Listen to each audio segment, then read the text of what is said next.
आदाब दोस्तों, मैं हूं शहजाद आलम बर्नी। आप देख रहे हैं द बर्नी शो। आज हम अपने शो में जो मुद्दा लेकर के आए वो अन्ना हजारे से जुड़ा हुआ है। किसान बाबूराव हजारे, जिनका ओरिजिनल नाम है और आमतौर पर लोग उन्हें अन्ना हजारे के नाम से जानते हैं। 1937 की इनकी पैदाइश है, 82 साल के हैं और इस वक्त करप्शन के खिलाफ फिर से जूझ रहे हैं।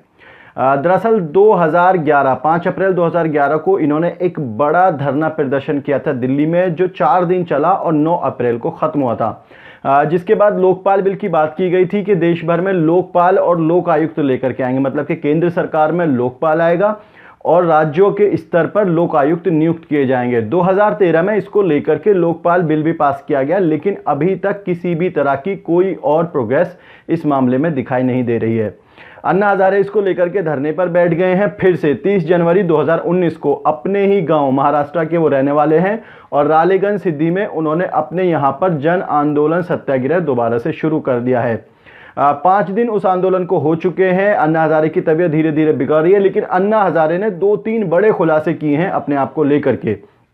एक जो बड़ा खुलासा उन्होंने किया है वो ये है कि अन्ना हजारे का कहना है कि 2014 के चुनाव में बीजेपी ने अन्ना हजारे का इस्तेमाल किया और बीजेपी जो है सत्ता में आई वो अन्ना हजारे के उस कैंपेन की वजह से आई, जिसमें कांग्रेस पर सवाल उठने लगे थे कि कांग्रेस भ्रष्टाचार से भरी हुई पार्टी है और बीजेपी को लाना चाहिए। दूसरी बात जो अन्ना हजारे ने कही है वो कही है कि वो धरने पर बैठे हुए हैं और इस दौरान अगर अन्ना हजारे को कुछ भी हो जाता है तो उसके जिम्मेदार प्रधानमंत्री नरेंद्र मोदी होंगे।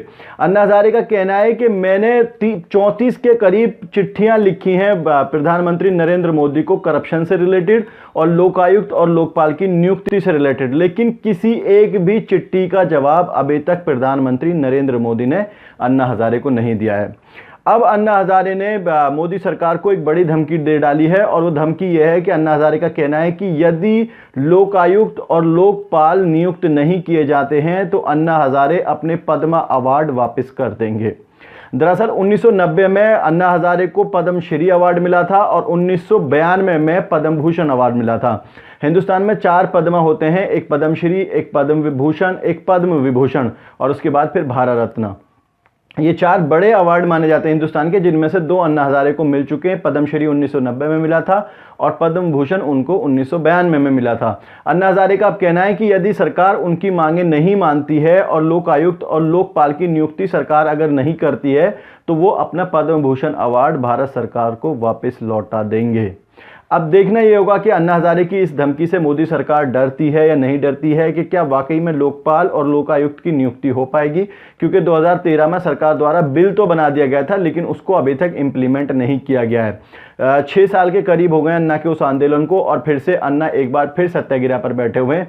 अब देखने वाली बात यह होगी कि क्या वाकई में मोदी सरकार लोकायुक्त और लोकपाल को नियुक्त करेगी, क्या भ्रष्टाचार के खिलाफ वाकई में है या सिर्फ दिखावे की बातें हैं। आप लोग क्या सोचते हैं इस बारे में कि क्या वाकई में अन्ना हजारे को अपना पद्मा अवार्ड वापस करना पड़ जाएगा या सरकार फिर लोकायुक्त और लोकपाल की नियुक्ति कर देगी।